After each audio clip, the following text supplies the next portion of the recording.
Oui, Monsieur le ministre, je suis Fabrice Tété du quotidien Le Temps. Monsieur le ministre, à Mama, le président Laurent Gbagbo a proposé son réseau pour aider à la libération rapide de nos soldats qui sont retenus au Mali. Est-ce que le gouvernement est preneur de cette solution?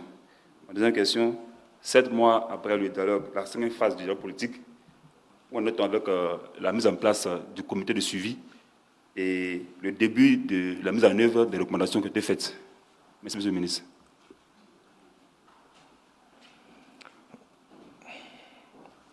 Excusez-moi, vous pouvez reprendre la dernière question.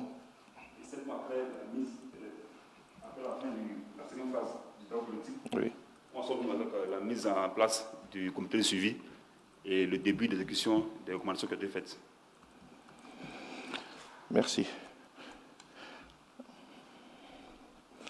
Alors, en ce qui concerne votre première question, nous sommes dans un pays organisé. Je ne crois pas que ce genre de demande-là se fasse par voie de presse.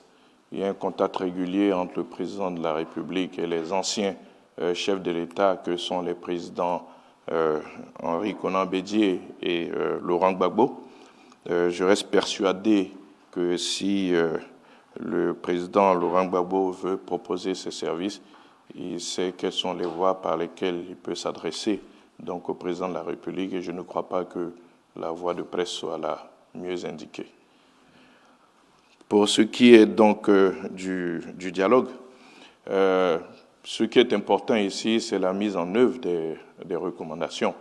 Et si vous avez suivi donc les derniers conseils, vous avez pu vous rendre compte qu'une des préoccupations, notamment la réforme de la CIE, la Commission électorale indépendante, la CEI, pardon, a été prise en compte.